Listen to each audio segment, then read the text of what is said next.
تعزیرات ہند یا تعزیرات پاکستان کیا ہے؟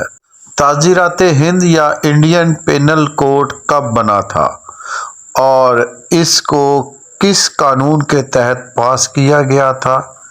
اس قانون کے مسودے کو کس کی سربراہی میں پاس کیا گیا تھا؟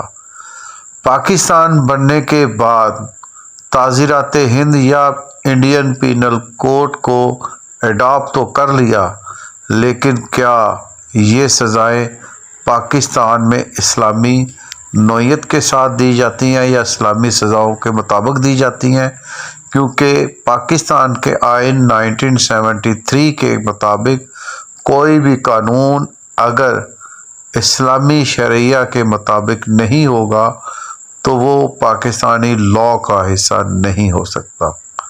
السلام علیکم ورحمۃ اللہ وبرکاتہ۔ آئیے دیکھتے ہیں پروگرام۔ پاکستان پینل کوڈ یا تعزیرات پاکستان اصل میں انڈین پینل کوڈ یا تعزیرات ہند کا حصہ ہے۔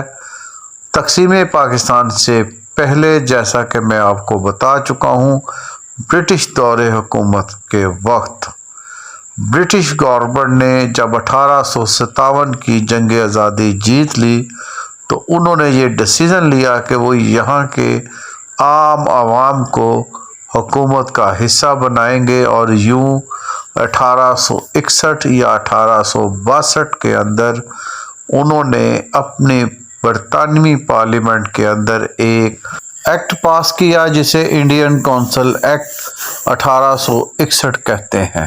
اس ایکٹ کے تحت لوکل نمائندوں کو یہ اختیار حاصل ہو گیا کہ وہ برٹش امپلائر کے ساتھ مل کر نظام حکومت چلائیں اور آئین میں تبدیلی کر سکیں۔ جب عدلیہ کا نظام قائم کیا گیا تو فوجداری مقدمات کے لیے کوڈ آف کنڈکٹ تھا، اسے انڈین پینل کوڈ کا نام دیا گیا۔ اس کوڈ آف کنڈکٹ کو تیار کرنے کے لیے لارڈ میکالے کی سربراہی میں ایک کمیشن بنا۔ انڈین ایکٹ 1861 کے تحت برصغیر پاک و ہند کے اندر جو اس سے پہلے ظالمانہ یا جابرانہ حکومتی نظام تھا وہ یکسر چینج ہو گیا اور یہاں کے لوکل نمائندوں کو حکومت میں شامل ہونے کا موقع ملا۔ اسی انڈین ایکٹ 1861 کے تحت لارڈ میکالے کی سربراہی میں سزا اور جزا کے لیے ایک قانونی مسودہ تیار کیا گیا۔ اس قانونی مسودے کو برٹش پینل کوڈ اور فرانسیسی پینل کوڈ سے کاپی کیا گیا اور یوں برصغیر پاک و ہند کے لیے ایک اپنا سزا اور جزا دینے کے لیے قانونی مسودہ تیار کر لیا گیا، جسے اس وقت کی کلکتہ کے سپریم کورٹ کے جج اور باقی ممبران کمیٹی کی انتھک محنت کے بعد انڈین کونسل نے پاس کر کے قانونی راستہ اس کے لیے ہموار کیا۔ یہ انڈین پینل کوڈ تقسیم پاکستان کے فوراً بعد حکومت پاکستان نے اڈاپٹ کر لیا۔ ناظرین، دفعہ 144 یا سیکشن 144 کے حوالے سے مجھ سے جو ٹیکنیکلی غلطی ہوئی وہ یہ تھی، حکومت وقت کو رن کرنے کے لیے جو آئین لیا جاتا ہے اسے آئین کہتے ہیں، اور سزا اور جزا کے لیے جو سزائیں مرتب کی جاتی ہے وہ تعزیرات ہند یا تعزیرات پاکستان یا پینل کوڈ آف انڈیا یا پینل کوڈ آف پاکستان کہلاتی ہے۔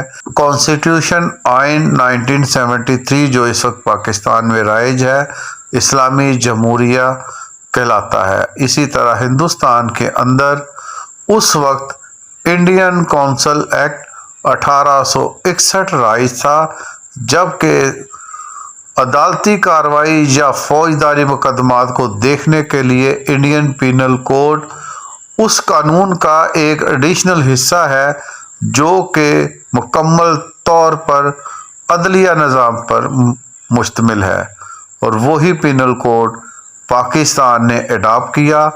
لیکن کیونکہ پاکستان ایک اسلامی ملک ہے تو پاکستان نے اس پینل کوڈ کو چینج کرتے ہوئے اسلامی نظریاتی کونسل کی مشاورت سے اس کی سزائے اسلامی شرعی اصولوں کے مطابق چینج کی، جس میں مثال کے طور پر دیت کا معاملہ ہے وہ ایڈ کر دیا گیا۔ زنا کے حوالے سے سزا اور جزا کے تعین کا فیصلہ بھی اسلامی نقطۂ نظر سے کیا گیا، اور اسی کے ساتھ ساتھ جو انبیاء اکرام اور دین کے حوالے سے توہین کے معاملات ہیں وہ بھی اسلامی شرع کے مطابق اس کو ڈیسیژن دیا گیا۔ تو قانون کے اندر دو قسم کے مسودے موجود ہیں، ایک نیشنل اسمبلی اور حکومت وقت کو رن کرنے کے لیے آئین کہلاتا ہے، اور دوسرا تعزیرات پاکستان جو کہ سپریم کورٹ مجرمانہ معاملات کو نپٹانے کے لیے اور اس میں سزا یا جزا کے لیے عمل کرتی ہے۔ یہاں پر میں بریگیڈیئر محمد امین صاحب کا انتہائی تہہ دل سے شکر گزار ہوں کہ سیکشن 144 کے حوالے سے جو مجھ سے ٹیکنیکلی مسٹیک ہوئی تھی، میں نے آئین پاکستان اور تعزیرات پاکستان کو جو ایک ساتھ ایکسپلین کر دیا تھا جو کہ میری غلطی تھی، اس کو انہوں نے نوٹ کر کے مجھے اس معاملے کو اس کی ٹیکنیکل نوعیت سے آگاہ۔ دیکھتے رہیے پار۔